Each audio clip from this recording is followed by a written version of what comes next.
नमस्कार, मैं मनोज कुमार। ध्यान देंगे, हम जानते हैं प्रतिबिंब। प्रतिबिंब किसे कहते हैं?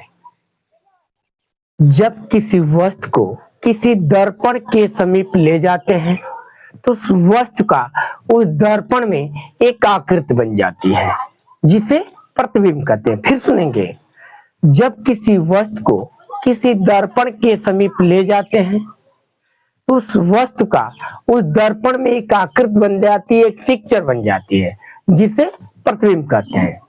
प्रतिबिंब को दो भागों में बांटा गया है, वास्तविक प्रतिबिंब, आभासी प्रतिबिंब, रियल और वर्चुअल। वास्तविक प्रतिबिंब जिसे पर्दे पर आसानी से हम प्राप्त कर लें उसे वास्तविक प्रतिबिंब कहते हैं। जिसे पर्दे पर हम आसानी से प्राप्त न कर सके उसे आभासी प्रतिबिंब कहते हैं। ध्यान देंगे, आज पढ़ना है प्रतिबिंब की स्थितियां अवतल दर्पण के लिए। नंबर 1 हेडिंग, जब वस्तु अनंत पर हो। जब वस्तु कहां पे हो? अनंत पे हो। वक्रता केंद्र के पीछे की जितनी दूरियां होती है इनफाइनाइट होती है, अपरिभाषित होती है। तो सर्वप्रथम एक अवतल दर्पण बनाएंगे। दर्पण के चिकने तल को परावर्तक तल, परावर्तक तल के मध्य पॉइंट को ध्रुव कहते हैं। गोले के केंद्र को वक्रता केंद्र, वक्रता केंद्र और ध्रुव के मध्य पॉइंट को फोकस कहते हैं। जब वस्तु अनंत पे हो तो उससे चलने वाली किरणें मुख्य अक्ष के समांतर चलती हैं।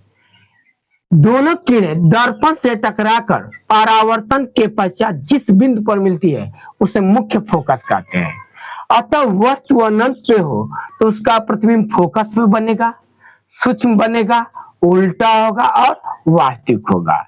जब वस्तु अनंत पे हो तो उसका प्रतिबिंब फोकस में बनेगा, उल्टा बनेगा, सूक्ष्म और वास्तविक।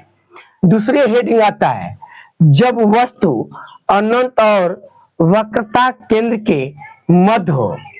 तो सर्वप्रथम एक अवतल दर्पण बनाएंगे। दर्पण के चिकने तल को परावर्तक तल और परावर्तक तल के मध्य पॉइंट को ध्रुव कहते हैं।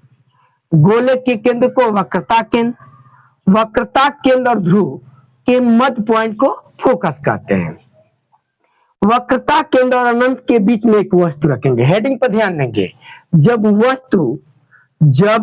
वस्तु अनंत और वक्रता केंद्र के मध्य हो तो अनंत और वक्रता केंद्र के बीच एक वस्तु ले लेंगे। जब वस्तु मुख्य अक्ष पर स्थित हो, कभी भी ध्यान दीजिएगा, जब वस्तु मुख्य अक्ष पर स्थित हो एक किरण सदैव मुख्य अक्ष के समांतर भेजते हैं, दूसरी किरण या तो हम वक्रता केंद्र से भेजें या तो फोकस से भेजें या ध्रुव से भेजें, वो आप पे डिपेंड करता है। तो ध्यान देंगे, जब वस्तु अनंत और वक्रता केंद्र के मध्य हो तो उस वस्तु द्वारा एक मुख्य अक्ष के समांतर किरण भेजेंगे। ये किरण दर्पण से टकराकर परावर्तन के पश्चात फोकस से गुजरेगी। दूसरी किरण को हम वक्रता केंद्र से भेजेंगे। ये किरण दर्पण से टकराकर परावर्तन के पश्चात उसी मार्ग में वापस लौट जाती है। ये घटना होती है और दोनों जहां मीट करती हैं, दोनों जहां काटती हैं, वही आपका इमेज होता है। तो ध्यान दीजिए, जब वस्तु अनंत और वक्रता केंद्र के बीच हो तो उसका प्रतिबिंब वक्रता केंद्र फोकस के मध्य बनेगा, उल्टा बनेगा, वस्तु से छोटा होगा और वास्तविक होगा। अब तीसरा कंडीशन देखेंगे, जब वस्तु वक्रता केंद्र पर स्थित हो एक अवतल दर्पण बनाएंगे। दर्पण के चिकने तल को परावर्तक तल के मध्य पॉइंट को ध्रुव, गोले के केंद्र को वक्रता केंद्र ध्रुव के मध्य पॉइंट को फोकस। जब वस्तु वक्रता केंद्र पर कहां पे हो? जब वस्तु वक्रता केंद्र पर एक किरण मुख्य अक्ष के समांतर भेजेंगे। एक किरण दर्पण से टकराकर परावर्तन के पश्चात फोकस से गुजरेगी। दूसरी किरण हम फोकस से भेजेंगे। ये किरण दर्पण से टकराकर परावर्तन के पश्चात मुख्य अक्ष के समांतर हो जाती है। ये दोनों किरणें जिस बिंदु पर मीट करती हैं वही उस वस्तु का प्रतिबिंब होता है। अब इसको कैसे कर सकते हैं? जब वस्तु वक्रता केंद्र पर हो तो उसका प्रतिबिंब वक्रता केंद्र पर बनेगा, वस्तु के बराबर, उल्टा और वास्तविक। जब वस्तु वक्रता केंद्र पर हो तो उसका प्रतिबिंब वक्रता केंद्र पर बनेगा, वस्तु के बराबर, उल्टा और वास्तविक। चौथा नंबर, जब वस्तु वक्रता केंद्र और फोकस के मध्य हो। जब वस्तु वक्रता केंद्र और फोकस के मध्य हो तो चित्र पर देखेंगे।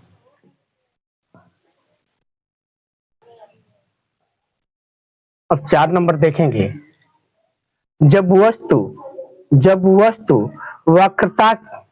वक्रता केंद्र और फोकस के मध्य हो तो सर्वप्रथम एक अवतल दर्पण बनाएंगे। दर्पण के चिकने तल को परावर्तक तल के मध्य बिंदु को ध्रुव, गोले के केंद्र को वक्रता केंद्र और ध्रुव के मध्य पॉइंट को फोकस कहते हैं। जब वस्तु वक्रता केंद्र और फोकस के मध्य बीच हो, एक किरण मुखज के समांतर भेजेंगे, एक किरण दर्पण से टकराकर परावर्तन के पश्चात फोकस से गुजरेगी। दूसरी किरण को हम ध्रुव पर भेजेंगे, वे किरण दर्पण से टकराकर जितने एंगल पर आएगी उतना ही एंगल पर परावर्तित हो जाएगी, और दोनों किरणें जहां पे मीट करेंगी, प्रच्छेदित करेंगी, वह उस वस्तु का प्रतिबिंब होगा। आप कैसे बताएंगे? ध्यान दीजिए। जब वस्तु वक्रता केंद्र और फोकस के बीच हो, जब वस्तु वक्रता केंद्र और फोकस के बीच हो तो उसका प्रतिबिंब वक्रता केंद्र और अनंत के बीच बनेगा। उसका प्रतिबिंब कहां बनेगा? अनंत और वक्रता केंद्र के बीच बनेगा। फिर ध्यान देंगे, जब वस्तु वक्रता केंद्र और फोकस के मध्य हो तो उसका प्रतिबिंब वक्रता केंद्र और अनंत के बीच बनेगा, वस्तु से बड़ा, उल्टा और वास्तविक। ध्यान देंगे। 5 नंबर, जब वस्तु फोकस पर हो तो बच्चे वस्तु को हम क्या करेंगे? फोकस पर रखेंगे। एक किरण मुखज के समांतर भेजेंगे, एक किरण दर्पण से टकराकर परावर्तन के पश्चात फोकस से गुजरेगी। दूसरी किरण को हम ध्रुव पर भेजेंगे, वे किरण जितने एंगल पर आएगी उतना ही एंगल पर परावर्तित हो जाएगी। अब इसको कैसे कहेंगे? जब वस्तु फोकस पे हो तो उसका प्रतिबिंब अनंत बनेगा, उल्टा बनेगा, वस्तु से कई गुना बड़ा और वास्तविक।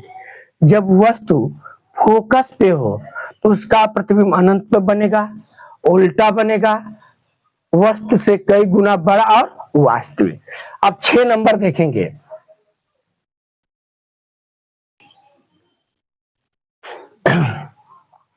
जब वस्तु फोकस और ध्रुव के मध्य हो तो एक अवतल दर्पण बनाएंगे।